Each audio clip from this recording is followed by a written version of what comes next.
পশ্চিমবঙ্গ সরকারের শিল্পী mobile number 62904719337। বড় একটা মাংসপিণ্ড দেখা মাত্র গান্ধারী কাঁদতে কাঁদতে সেটাকে নিয়ে নর্দমায় নিক্ষেপ করতে যাবেন। কত সময় আবার এসে দাঁড়ালেন মহাবলী বেদুরদাস। কি করবো মা, চুপ করো, আপনি চুপ করুন। আপনি মিথ্যে, আপনার বাক্য মিথ্যে। আপনি আমাকে বল দিয়েছিলেন আমি অতিশয় ভয় শতপুত্রের জামানি হব, সেটা কুন্তিমা হবার আগে, কিন্তু কুন্তিমা হলো, আমি কেন হতে পারলাম না? দুঃখ করো না মা, ওই মাংসপিণ্ডটাতে জল সিঞ্চন করতে থাকো, দেখবে তুমি সন্তান হতে পারবে। গোপন কক্ষে রেখে দিয়ে সেই মাংসপিণ্ডটাতে জল সিঞ্চন করতে লাগলেন। মায়েরা জল সিঞ্চন করতে করতে দেখা গেল মাংসপিণ্ডটা 101 খণ্ডে বিভক্ত হয়ে গেল। কেন? গান্ধারী শতপুত্রের জননী হতে চেয়েছিল, 101 খণ্ডে বিভক্ত হলো কেন? মনে মনে গান্ধারী একটা কন্যা সন্তান চেয়েছিল, তাই 101 খণ্ডে বিভক্ত হয়ে গেল। আবার 1 বছর নয় 2 বছর কেটে গেল। 2 বছর পরে জন্ম নিল গান্ধারীর জ্যেষ্ঠ পুত্র দুর্যোধন। পুত্র মুখ দেখি গান্ধারী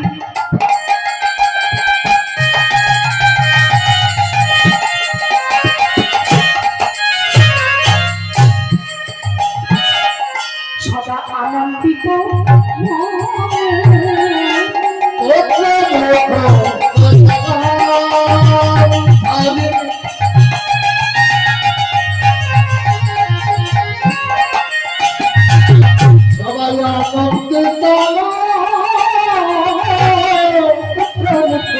দেখি গান ফাটি সদা আনন্দিত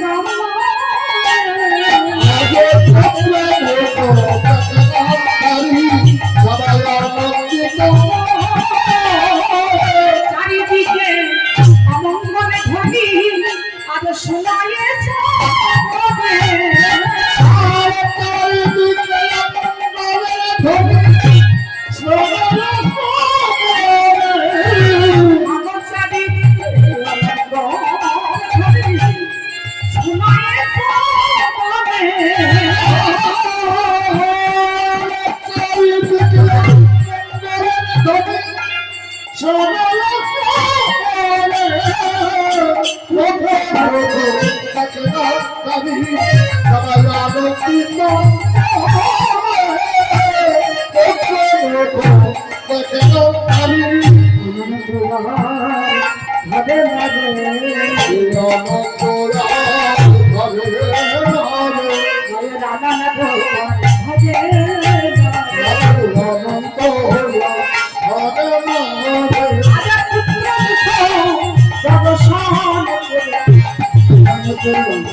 কুকুর ডাকছে, শ্রীগাল ডাকছে, শকুন ডাকছে।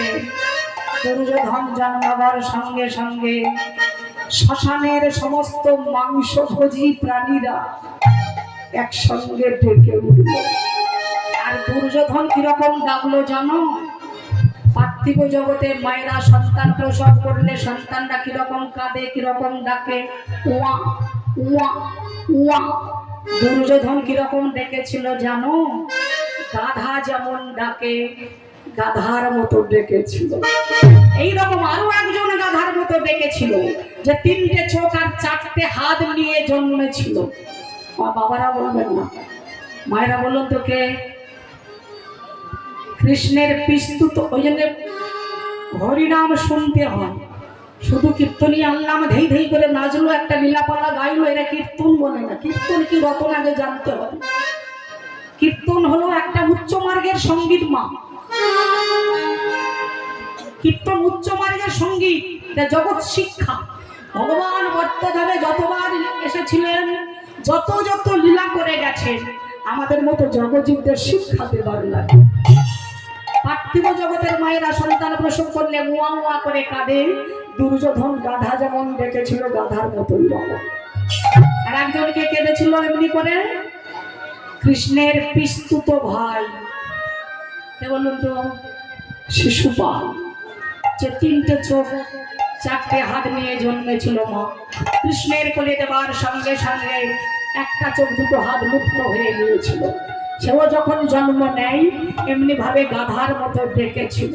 কিন্তু যাই হোক, দাতাল হোক, মাতাল হোক, কানা হোক, খোড়া হোক, যার ছেলে তার ভালো, তাই না? সন্তান করে পেয়ে ধৃতরাষ্ট্র আনন্দে আত্মহারা। বিদুরকে বলছে, বিদুর আমি জানি যুধিষ্ঠির যখন আগে জন্ম নিয়েছে, যুধিষ্ঠিরই রাজা হয়ে রাজসিংহাসনে বসবে। যুধিষ্ঠিরের পরে আমার দুর্যোধন রাজা হবে। তো আপনার সন্তান জন্মাবার সঙ্গে সঙ্গে চারিদিকে যে অমঙ্গলের ধ্বনি শোনা যাচ্ছে, তাতে করে আপনার সন্তান রাজা হওয়া তো দূরের কথা, আপনার ওই সন্তানের জন্য একদিন কৌরব বংশ ধ্বংস হবে। তাই হয়েছিল মায়েরা। দেখতে দেখতে কৌরবরা 100 ভাই জন্ম নিল। দেখতে দেখতে পাণ্ডবরা 5 ভাই জন্ম নিল। কিন্তু দুর্বলের প্রতি সবলের অত্যাচার শুরু হয়ে গেল। তাই না? এরকম আমার 5টা লাঠি, বেশি বাড়াবাড়ি করিস না। অনেকে বলেন তো, আমার 5টা ছেলের রে। পঞ্চপাণ্ডবরা 5 ভাই, কৌরবরা 100 ভাই। দুর্বলের উপরে সবলের অত্যাচার শুরু হয়ে গেল। ঐশ্বর্য কি বস্তু দেখুন মায়েরা, যা জ্ঞাতি বিচ্ছেদের মূল কারণ, যা ভগবান বিচ্ছেদের মূল কারণ। অর্থ হলে ভগবানকে ভুলে যেতে হয়। যখন অর্থ হয় না, যখন সংসারে অভাব থাকে, ভগবানের কাছে কত মাথা কুড়ি, কত কাঁদি। কিন্তু যেই একটু সুদিন আসে, আর ভগবানের কথা আমাদের মনে থাকে না। তাই অর্থ হলে ভগবানকে ভুলে যেতে হয়। অর্থ হলে জ্ঞাতিদের মধ্যে কুরুক্ষেত্রের যুদ্ধ বেঁধে যায়। এই অর্থ নিয়ে কৌরব পাণ্ডবদের কুরুক্ষেত্রের যুদ্ধ আরম্ভ হয়ে গেল। ভীমকে বিস্মান করালো। বারনাবতে যত গৃহ দহন করে তাদের পুড়িয়ে মারার চেষ্টা করলো। সেখান থেকে পাণ্ডবরা কুন্তিকে নিয়ে পালিয়ে গিয়ে পাঞ্চাল নগরে এক কুম্ভকারের বাড়িতে আশ্রয় নিল। ভিক্ষা অন্নে জীবিকা নির্বাহ করে। একদিন ভিক্ষা করতে গিয়ে দ্রুপদ রাজার কন্যা দ্রৌপদীকে লক্ষ্য ভেদ করে আনলো। এসে বলেছে, মা আমরা ভিক্ষা করে এনেছি। সন্তান কারে বলে দেখুন। পাণ্ডবরা এসে যেই বলেছে আমরা ভিক্ষা করে এনেছি, কুন্তি না দেখে বলে দিল, যা এনেছিস 5 জনে ভাগ করে নে। 5 জনে মিলে দ্রৌপদীকে বিবাহ করল। রামচন্দ্র যখন 14 বছরের জন্য পিতৃ আদেশে বনবাসে যাচ্ছিলেন, কেউ ভালো কেউ মন্দ, কেউ বলছে, হে প্রভু রামচন্দ্র, আপনি বিনা অপরাধে বনবাসে যাচ্ছেন। বলে, শোনো, পিতা মাতার আদেশে আমি আগুনে ঝাঁপ দিতে পারি, পিতা মাতার আদেশে আমি তীব্র বিষ ভক্ষণ করতে পারি, পিতার আদেশে আমি সমুদ্রে ঝাঁপ দিতে পারি, কিন্তু পিতা মাতার আদেশ আমি অবহেলা করতে পারি না, অবমাননা করতে পারি না। আজকে পাণ্ডবরা দ্রৌপদীকে লক্ষ্য ভেদ করে এনে যেই বলেছে, মা আমরা ভিক্ষা করে এনেছি, কুন্তি না দেখে বলে দিল, যা এনেছিস 5 জনে ভাগ করে নে। মায়ের আদেশটা পঞ্চপাণ্ডবরা দ্রৌপদীকে 5 জনে মিলে বিবাহ করলেন। বিদুর বললেন, কুরুরাজ এবারে ওদের রাজত্ব ফিরিয়ে দিন। বিদুরের কথাই তাদের ইন্দ্রপুষ্পে স্থান দিলেন বটে। ওই যে বললাম দুর্যোধনের একটাই কথা, বিনা যুদ্ধে নাহিতে বসে চাকর মেতিনি। যুদ্ধ আরম্ভ হয়ে গেল। 18 দিন কুরুক্ষেত্র যুদ্ধ আরম্ভ হয়ে গেল। 10 দিনে হলো বিশ্বের সরসজ্জা, 11 দিনে হলো অভিমন্যু বধ, 12 দিনে কৌরবদের 100 ভাইয়ের মধ্যে 10 জন মরিল, 13 দিনে 30 জন, 14 দিনে 50 জন, 15 দিনে 8 জন, 98 জন হয়ে গেল। বাকি আছে দুর্যোধন দুঃশাসন। 16 দিনে ভীম দুঃশাসনের রক্ত বিদুর করে রক্ত পান করলো। 17 দিনে গদা হাতে দুর্যোধনের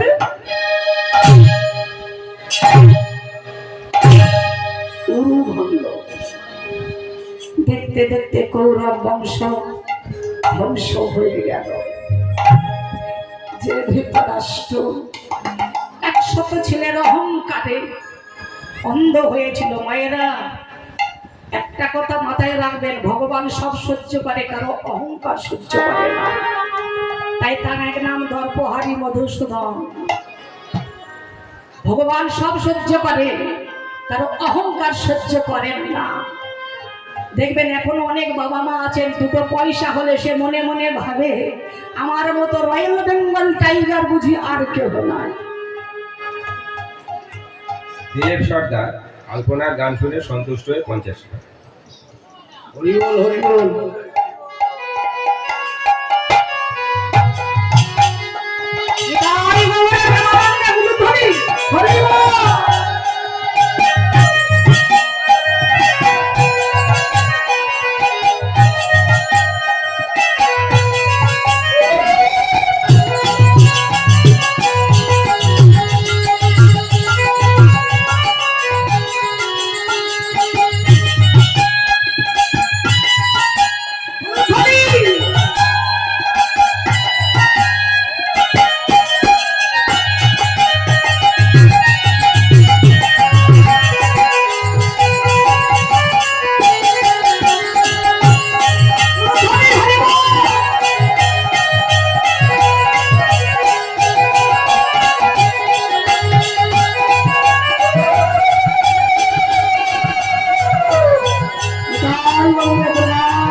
কৌরব বংশ ধ্বংস হয়ে গেল। যে ধৃতরাষ্ট্র 100 ছেলের অহংকারে অন্ধ হয়েছিলেন, আজ অহংকারী ব্যক্তির সব শেষ। যে ধৃতরাষ্ট্র ঐশ্বর্যের অহংকারে অন্ধ হয়েছিলেন, সেই ধৃতরাষ্ট্রের সব শেষ। কেন জানো? চিরদিন কাহারো সমান নাহি জানা। চিরদিন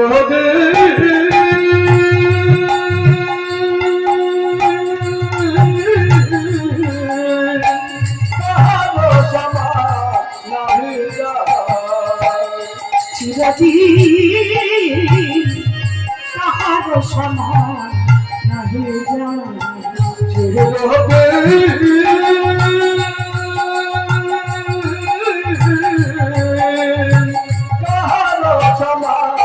নাহি জানা।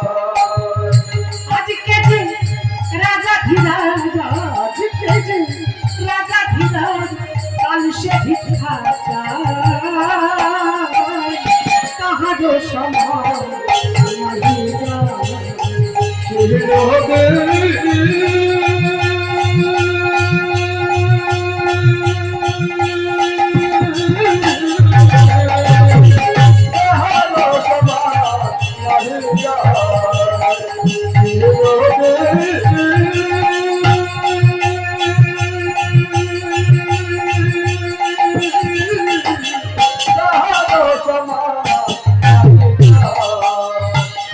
মহারাজা হরিশ্চন্দ্র রাজ্যদান করে শেষ, স্ত্রী পুত্র বিক্রয় করে লইলেন চন্দ্রানবে। মহারাজা হরিশ্চন্দ্র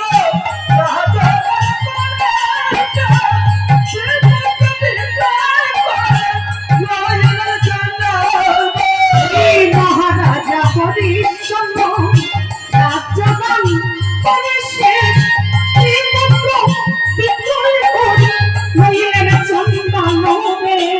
মহারাজা হরিশ্চন্দ্র রাজ্যদান করে শেষ, স্ত্রী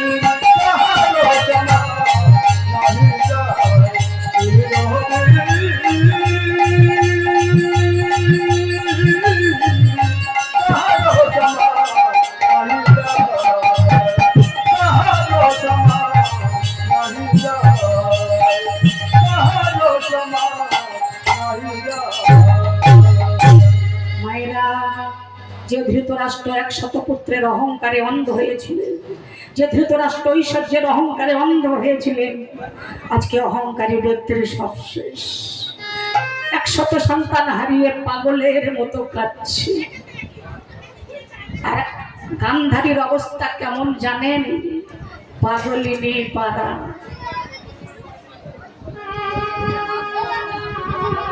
ও মায়েরা, আপনারা মা ভেবে বলুন তো, কোন মায়ের যদি ভগবান না করুন একটা সন্তান বিয়োগ হয়, সে মা থাকে? হ্যাঁ গো, একটা নয়, দুটো নয়, 100 সন্তান হারিয়ে গান্ধারী পাগলিনী পাড়া।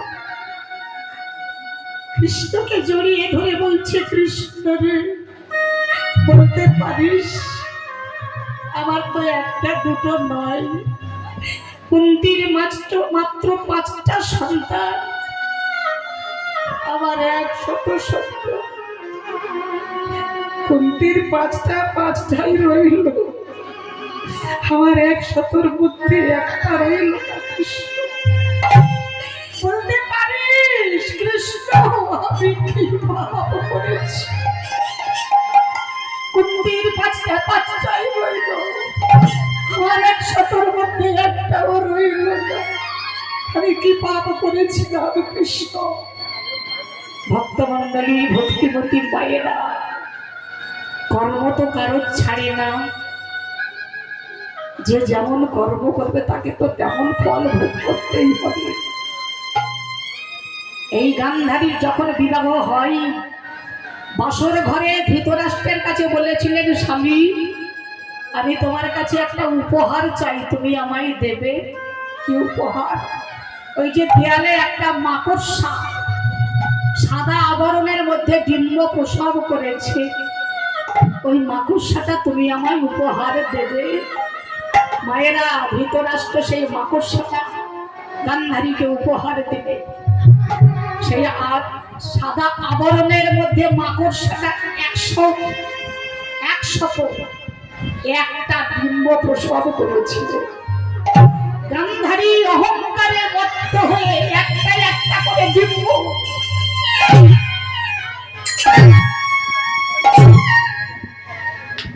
পায়ের বুড়ো অঙ্গুলি দ্বারা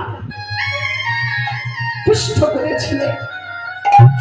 কেঁদে কেঁদে অভিশাপ দিয়েছিলেন সেই মাকড়সাটা, ওরে গান্ধারী, আমি মা, আমার চোখের সামনে আমার 101টা সন্তানকে তুই যেমন প্রাণে বিনাশ করবি, অভিশাপ দিলাম, আমার মতো তোকে এমনি ভাবে 101টা সন্তান তোকে হারাতে হবে। 100 পুত্র আর একটা সন্তানকে জামাতা জয়দ্রথ। বাপ কোনদিন বাপকে ছাড়ে না মা। ভীষ্ম এক সময় ছিলেন যুবরাজ, ঘোড়ার পৃষ্ঠে আরোহণ করে রাজ্য ভ্রমণ করতে বেরিয়েছেন। ঘোড়ার পিঠে যখন চাবুক মেরেছেন, ঘোড়া সামনের দিকে না গিয়ে পিছু হচ্ছে। যতবার চাবুক মারে, ঘোড়া সামনের দিকে না গিয়ে পিছু হচ্ছে। পৃষ্ঠদেশ থেকে, আস্তে আস্তে কথা না, পৃষ্ঠদেশ থেকে ভীষ্ম নিচে নেমে দেখছেন, দেখি তো ঘোড়া না এগিয়ে পিছচ্ছে কেন? সামনে গিয়ে দেখছেন একটা অজগর সর্প খোলস ত্যাগ করছে। আপনারা জানবেন, সর্প যখন খোলস ত্যাগ করে সে কত দুর্বল হয়ে পড়ে, কত ক্লান্ত হয়ে পড়ে, কত অসহায় হয়ে পড়ে। ধনুকের অগ্রভাগে ভীষ্ম সেটাকে তুলে নিয়ে কাঁটা বনে, সর বনে ফেলে দিলে।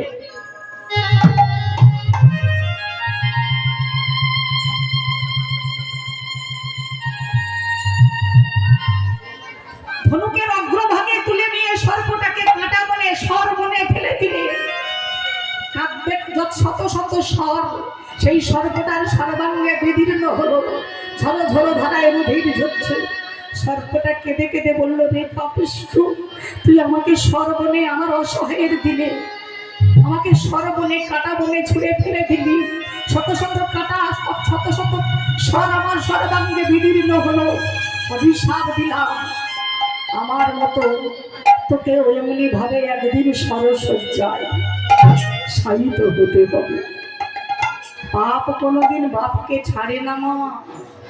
ধর্মের কল একদিন ঠিক বাতাসে নড়বেই নড়বে। আজকে গান্ধারী কাছে কৃষ্ণ রে, বলতে পারিস কুন্তির 5টা সন্তান, আমার 100 পুত্র। কুন্তির 5টাই রইল, আমার 100-র মধ্যে একটা রইল না। কে আমাকে মা বলে ডাকবে বলতে পারিস? আমি কার বদলে মা ডাক শুনবো? মায়েরা, একদিকে গান্ধারী কাঁদছেন শতপুত্র হারা হয়ে, আর একদিকে ধৃতরাষ্ট্র কাঁদছেন। কুরুক্ষেত্রের মাঠের শেষ প্রান্তে দাঁড়িয়ে দাঁড়িয়ে আর একজন কাঁদছে। হায় হায় হায় হায়, আমি কি করলাম? এ আমার কি হলো? ঐশ্বর্যের লোভে, রাজত্বের লোভে আমি আমার জ্ঞাতি ভাইদের এমনি ভাবে প্রাণে বিনাশ করলাম। ওদের কন্যাগণ রমণীগণ হাহাকার করে কাঁদছে। আমাকে সবাই দেখে বলতো, ওই যাই ধর্মরাজ যুধিষ্ঠির। আজ থেকে আমার দিকে সবাই আঙুল তুলে বলবে, ওই যাই স্বজনে ঘাতি যুধিষ্ঠির, ওই যাই কুরুঘাতি যুধিষ্ঠির, ওই যাই মহাপাপী যুধিষ্ঠির। হায় হায় হায় হায় হায়,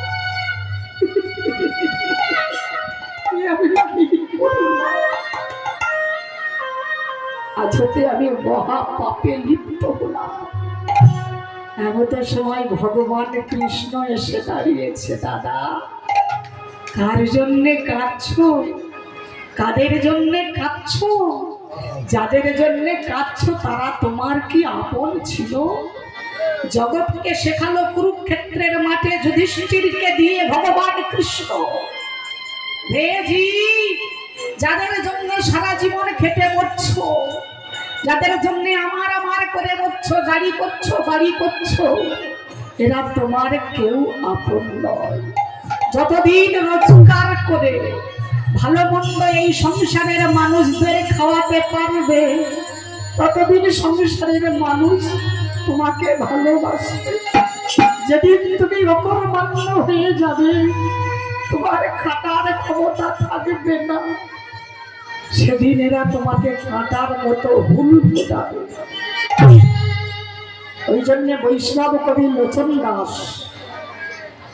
আর একটা পদাবলীতে পদ লিখলেন, কণ্টকের তরু সদাই সেবিলি অমৃত ফলেরও আসে, প্রেম কল্প তরু শ্রীগৌরাঙ্গ আমার তাহারে ভাবিলি বিষে। ভগবান কল্পতরু বৃক্ষের সমান, তার কাছে যা চাই তাই পাওয়া যায়। সেই ভগবানকে তুমি সেবা না করে কণ্টকের তরু সংসারটাকে কাঁটা বৃক্ষের সঙ্গে তুলনা করলেন। যতদিন রোজগার করে খাওয়াতে পারবে ততদিনই ভালোবাসবে, পরে তোমাকে কাঁটার মতো হুল ফোটাবে।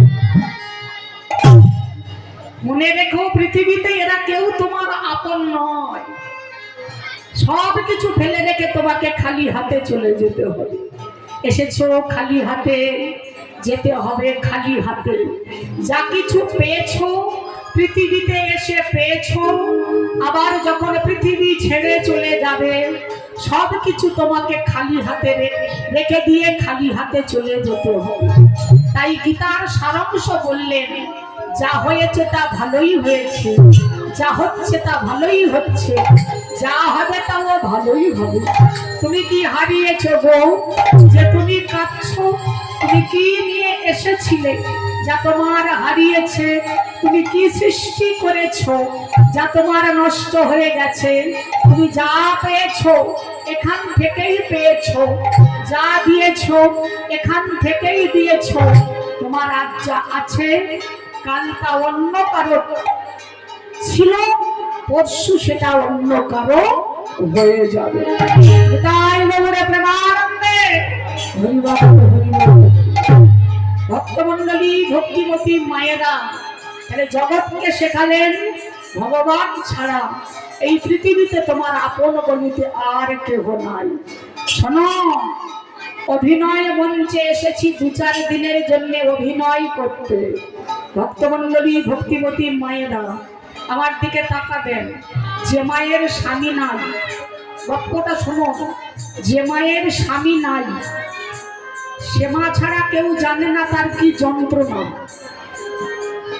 তাই না? যদি একটা ছেলে থাকে, সেও যদি মারা যায়, সে মা থাকে। স্বামী চলে গেছে, ছেলেটা চলে গেছে, ছেলেটার মুখের উপরে বুকের উপরে বুক দিয়ে বলছে, খোকা রে, তোর বাবা আমায় ছেড়ে চলে গেল, তুইও আমায় ছেড়ে চলে গেলি খোকা, আমি কি নিয়ে থাকবো রে, আমি কি নিয়ে বাঁচবো? একবার কথা বল খোকা, একবার আমাকে মা বলে দাও। এক সাধু বাবা সেই রাস্তা দিয়ে যাচ্ছিলেন, আর খেয়ে পড়েছেন মা সাধু বাবার চরণে। সাধু বাবা, ও সাধু বাবা, শুনেছি তোমরা নাকি মরা বাঁচাতে পারো, আমার ছেলেটাকে বাঁচিয়ে দাও না সাধু বাবা। হ্যাঁ, আমার দিকে এখানে কাঁদছিস কেন? এখানে নাই, তোর ছেলেটা বেঁচে যাবে। যাবে বলে, হ্যাঁ রে, যদি 1 মুঠো সর্ষে আনতে পারিস। মায়েরা, মরা ছেলে বাঁচাবার মন্ত্রটা শিখে যাও। বলছে 1 মুঠো যদি সর্ষে আনতে পারিস তোর ছেলেটা বেঁচে যাবে। বলে, এ আর পারবো না, যাবো আর আসবো। বলে, শোন, শুনে যা, যাত্রার বাড়ি থেকে সর্ষে আনলে তোর ছেলে বাঁচবে না। বলে, কেন? বলে, যে বাড়িতে কেউ কোনোদিন মরেনি, মরে না, সেই বাড়ি থেকে যদি 1 মুঠো সর্ষে আনতে পারিস তোর ছেলেটা বেঁচে যাবে। আপনাদের আন্ধারমানিক এলাকায় এমন কোনো বাড়ি আছে মা, যে বাড়িতে কেউ কোনোদিন মরেনি, মরে না? গ্রাম শহর তন্ন তন্ন করে খুঁজলো সাধু বাবা। ভদ্রেশ্বর সর্দার আলপনার গান শুনে 100 টাকা দিয়েছে। ভক্তমণ্ডলী, ভক্তিমতী মায়েরা, আজকে শুনুন কি বলছে। গ্রাম শহর নগর তন্ন তন্ন করে খুঁজেছি সাধু বাবা, এমন কোনো বাড়ি পাইনি যে বাড়িতে কেউ কোনোদিন মরেনি, মরে না। তাহলে তুই কেন কাঁদছিস মা? সবার ঘরে যখন মরে তখন তোরও ঘরে মরেছে, কাঁদার কি আছে রে? অভিনয় মঞ্চে এসেছি আমরা 2-4 দিনের জন্য অভিনয় করতে। কেউ মায়ের অভিনয় করতে, কেউ বাবার অভিনয় করতে, কেউ ছেলের অভিনয় করতে, কেউ মেয়ের অভিনয় করতে। যার যখন অভিনয় শেষ হয়ে যাবে, এই যে ছেলের যদি অভিনয় আগে শেষ হয়ে যায়, বাবা মাকে রেখে দিয়ে ছেলে আগে চলে যায়। বাবার যদি অভিনয় আগে শেষ হয়, পুত্র পরিজনদের রেখে দিয়ে সেও চলে যায়। কেউ তো কারো নয় রে মন, কেউ তো কারো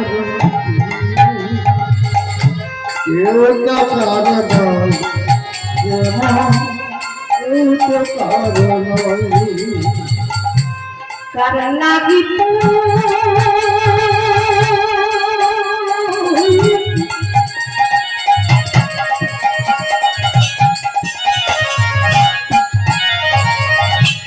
কেঁদে মতি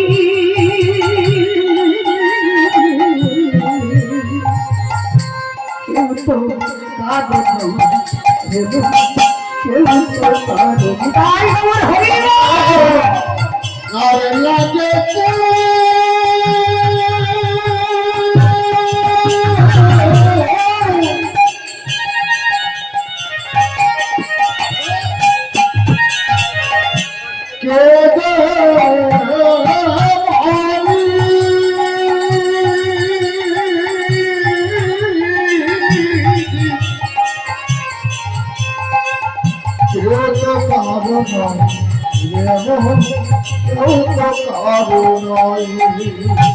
আপন বলে ভাবিস যাবি, সে কি আপন তোর হতে পারে? আপন বলে ভাবিস যাবি, সে কি আপন তোর হতে পারে? দু চার দিনে আসা যাওয়া, দু চার দিনে আসা যাওয়া পথের পরিচয়।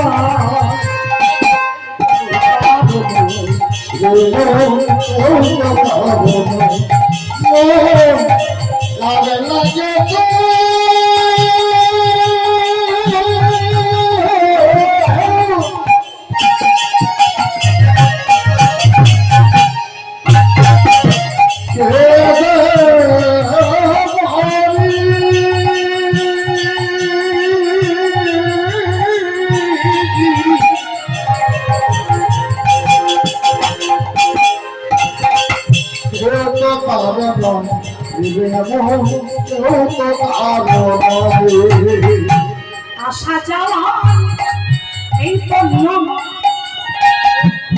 এটা বিধির বিধান। আসলে যেতে হবে, গেলে আবার আসতে হবে। আসা যাওয়া এই তো নিয়ম।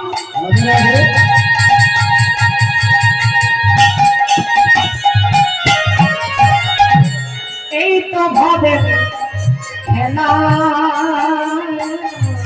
আসা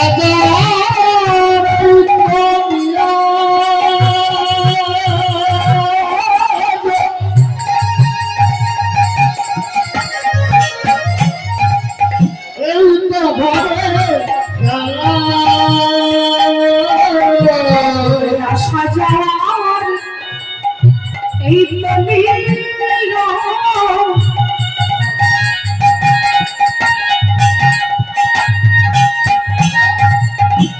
এই তো হবে খেলা। আসা যাওয়ার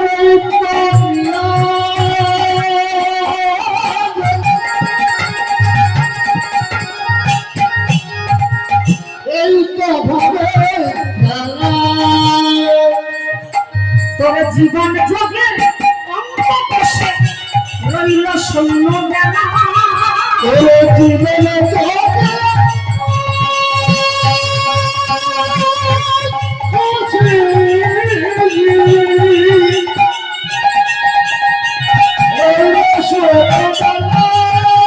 তোর জীবনে যোগে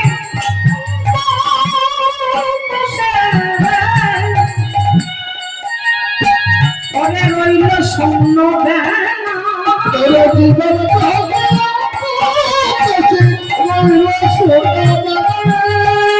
ওরে খেলে গেলি এই মায়ার খেলা, বুঝবি দেখুন শেষের বেলা। ওরে খেলে গেলি এই মায়ার খেলা, বুঝবি দেখুন শেষের বেলা। বলে সংসারে মায়ার খেলা শুধু অভিনয়। সংসারে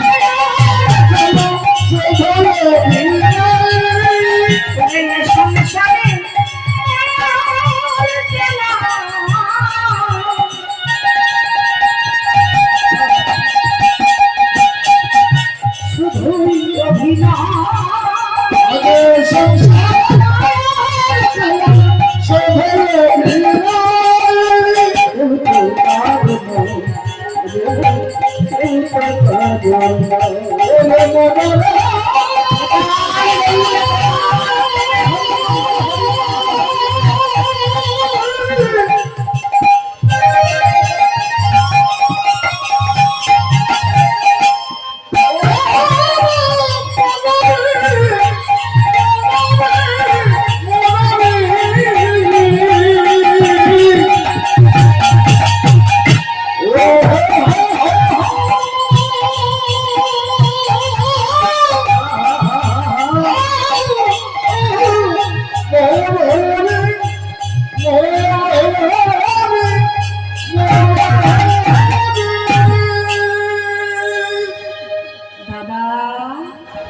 যাদের জন্য কেঁদে মরছো এরা তোমার কেউ আপন ছিল না।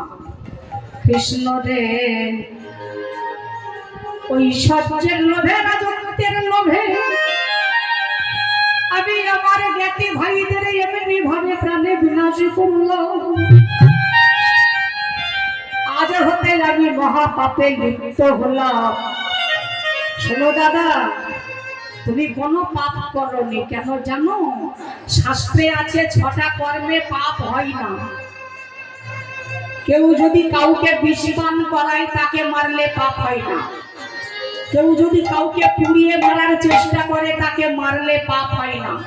কেউ যদি কাউকে খুন করে তাকে মারলে পাপ হয় না। কেউ যদি কারো অর্থ হরণ করে তাকে মারলে পাপ হয় না। কেউ যদি কারোর ভূমি হরণ করে তাকে মারলে পাপ হয় না। আর কেউ যদি কারো স্ত্রী হরণ করে তাকে মারলে পাপ হয় না। আপনারা যারা শাস্ত্রজ্ঞ ব্যক্তি বসে আছেন নিশ্চয়ই জানবেন, কৌরবরা এই 6টা পাপ কর্মে লিপ্ত ছিলেন। ভীমকে বিষপান করিয়েছিলেন, বর্ণাবতে যতগৃহ দহন করে পুড়িয়ে মারার চেষ্টা করেছিলেন, দ্রৌপদীর 5টা ছেলের মাথা কেটে খুন করেছিলেন, পাণ্ডবদের অর্থ হরণ করেছিলেন, ভূমি হরণ করেছিলেন, আর অমায়না খুন করেছিলেন, বিষপান করিয়েছিলেন, আগুনে পুড়িয়ে মারার চেষ্টা করেছিলেন, ভূমি হরণ করেছিলেন, অর্থ হরণ করেছিলেন, আর স্ত্রী হরণ করেছিলেন, মানে দ্রৌপদীকে হরণ করেছিলেন। শোনো শোনো দাদা, বলি সত্য কথা, এর পরেও যদি তুমি প্রাণে দুঃখ অনুভব করো, বিশ্ব শান্তির কামনায় তুমি অশ্বমেধ যজ্ঞ করো। অশ্বমেধ কারে বলে মা? অশ্ব মানে ঘোড়া। অশ্বের কপালে জয়পত্র লিখে রাজ্য ভ্রমণ করার জন্য ছেড়ে দেওয়া হবে। সমগ্র রাজ্য ভ্রমণ করে স্বস্থানে মানে আপন স্থানে ফিরে এলে তাকে কেটে তার রক্ত মাংস মেদ যজ্ঞে আহুতি দেওয়া হবে। ভগবান বললেন, দাদা, যুবনাশ্বপুরে শ্যামকর্ণ নামে এক সুলক্ষণ যুক্ত অশ্ব আছে, তুমি ভীমকে পাঠিয়ে দাও। ভগবানের আদেশে জ্যেষ্ঠ পাণ্ডব যুধিষ্ঠির নিতাই গৌরে প্রেমানন্দে হরি বল হরে কৃষ্ণ হরে কৃষ্ণ কৃষ্ণ কৃষ্ণ হরে হরে হরে রাম হরে রাম রাম রাম হরে হরে। আমি তোমার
ভক্তমতী মায়েরা, ভগবান কৃষ্ণের আদেশে যুধিষ্ঠির ভীমকে যুবনাশ্বপুরীতে পাঠিয়ে দিলেন।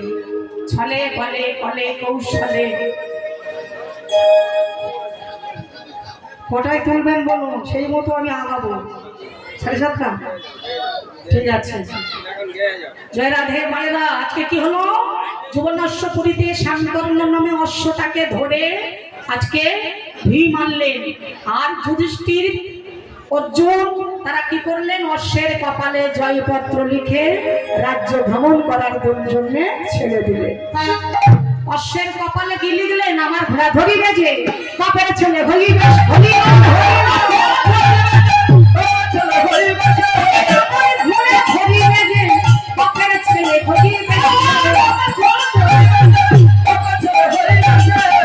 ঘোড়ার কপালে জয়পত্র লিখে ছেড়ে দিয়েছে, আমার ঘোড়া ধরিবে যে, বাপের ছেলে হইবে। ঘোড়া ঘুরতে ঘুরতে গেল কোথায়? মাহিষ্মতিপুরে, যে রাজ্যের রাজা ছিলেন সুধন্যের পিতা হংসধ্বজ রাজা। রাজা হলে কি হবে বাবা? রাজা হলে কি হবে? তার এতটুকু অহংকার নাই। ভগবত কৃপা ছাড়া, ভগবত নাম ছাড়া আর তিনি কিচ্ছু জানতেন না।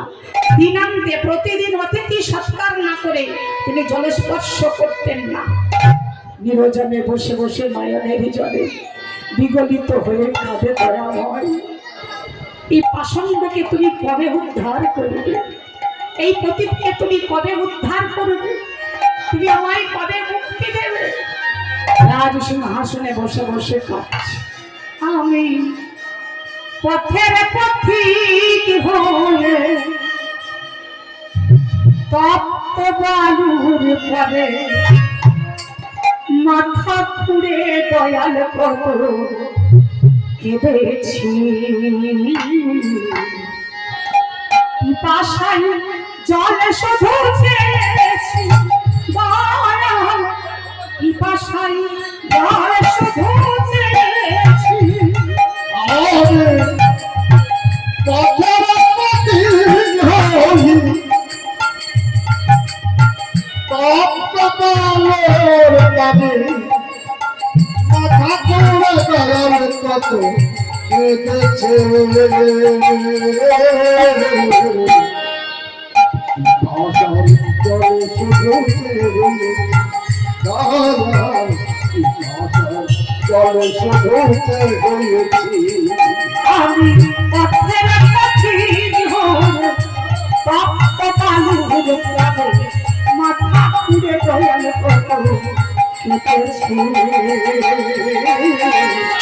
পিপাসায় জল শুধু চেয়েছি দয়াল, পিপাসায় জল শুধু চেয়েছি। পথের পথিক হই তপ্ত বালুর পরে মাথা খুঁড়ে দয়াল কত কেঁদেছে।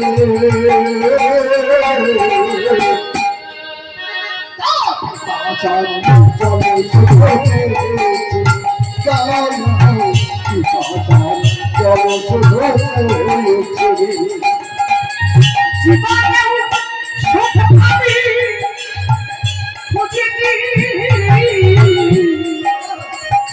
নীলাকাশের চাঁদ আমি চাই।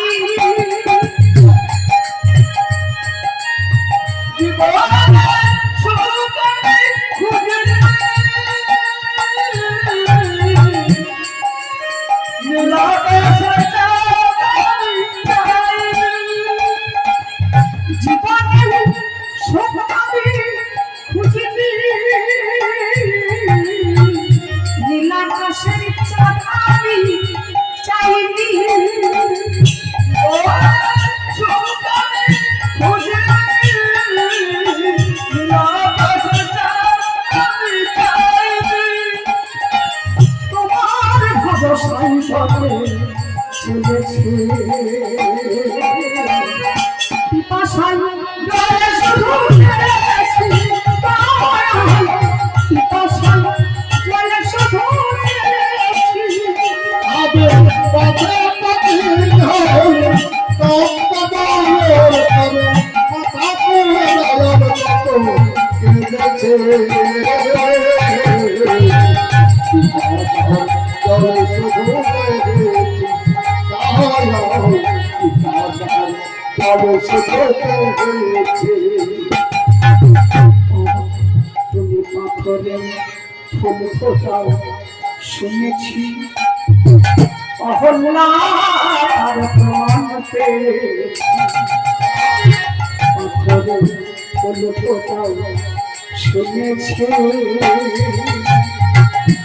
অহল্লার প্রমাণ পেয়েছি। জাতি যে তোমায় ওহে দয়াময়, জাতি যে তোমায়, জাতি যে তোমায় ওহে দয়াময়, আমি যে পাষাণ হয়ে বলেছি।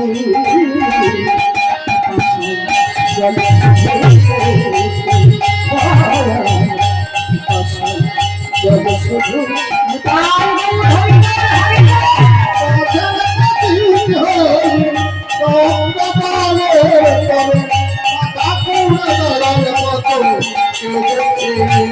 Thank you.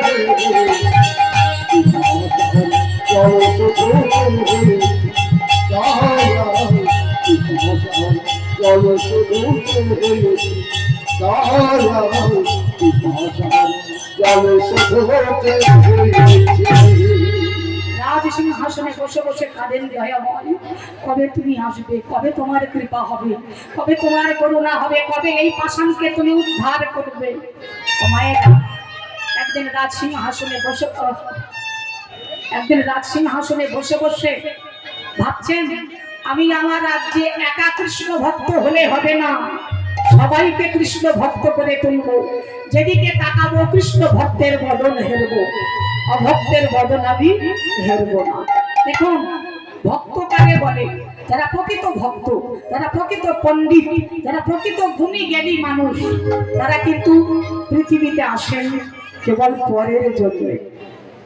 ধ্রুব যখন বনে গেলেন, তপস্যায় যখন ভগবান দেখা দিলেন, ভগবান বললেন, বলো ধ্রুব, তুমি আমার কাছে কি চাও? বলে, প্রভু, তোমার থেকে যদি পৃথিবীতে কোনো দামি বস্তু থাকে তুমি আমায় দিতে পারো। তো আপনারা বলুন, ভগবানের থেকে পৃথিবীতে কোনো দামি বস্তু আছে? না। বলে, তাহলে আমার কিচ্ছু লাগবে না। আরে একটা কিছু চাও? বলে, না। আরে একটা কিছু চাও? বলে, দিতে যদি হয় তুমি এই বর দাও দয়াময়, সারা পৃথিবীর মানুষের অন্তরে তুমি কৃষ্ণ ভক্তি প্রদান করো। দেখেছেন, গাছ যেমন নিজের ফল নিজে খায় না, নদী যেমন নিজের জল নিজে পান করে না, অন্যের জন্য ব্যবহৃত হয়। যারা প্রকৃত পণ্ডিত, প্রকৃত গুণী জ্ঞানী মানুষ, তারা পৃথিবীতে আসেন কেবল পরের উপকারের জন্য। আজ সিংহাসনে বসে বসে হংসধ্বজ রাজা মনে মনে ভাবছেন, আমার রাজ্যে আমি একা কৃষ্ণ ভক্ত হলে হবে না, সবাইকে কৃষ্ণ ভক্ত করে তুলব। যেদিকে তাকাবো কৃষ্ণ ভক্তের বদন হেরব, অভক্তের বদন আমি কোনোদিন হেরব না। শাস্ত্রে বলে, কৃষ্ণ ভক্তিহীন জনার মতি অতি দুষ্টা, তার হাতের অন্ন জল কুকুরের বিষ্ঠা। যে কৃষ্ণ ভক্ত নয়, তার হাতের জল মূত্র তুল্য, অন্ন বিষ্ঠা সম। তাই বসে বসে রাজ সিংহাসনে খাচ্ছে, যার মুখে ভাই হরি কথা নাই, তার কাছে তুমি যেও না।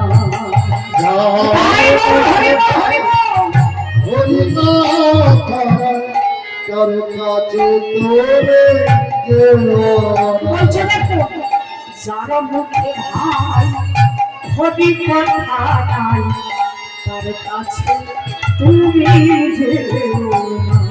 যার মুখে ভাই হরি কথা নাই, তার কাছে তোরে যারা মুখ হেরি ভুলে যাবে হরি, তুমি যার মুখ হেরি ভুলে যাবে হরি, তার মুখ পানে চেও না, তার মুখ পানে চেও না। যার মুখে ভাই হরি কথা নাই, তার কাছে তোরে যার মুখে ভাই হরি কথা নাই, তার কাছে তোরে হঠাৎই তুমি রবে ভাটাইয়া অবিলম্বে করো যাহা করিব। কি করতে এসেছি মা? কি করতে এসেছি? ছেলের মা হবার জন্য এসেছি না, ছেলের বাবা হবার জন্য এসেছি না, গাড়ি বাড়ি করার জন্য এসেছি না। নরোত্তম দাস বললে, কৃষ্ণ ভজি ভালো তবে সংসারে আইবে। কতদিন তুমি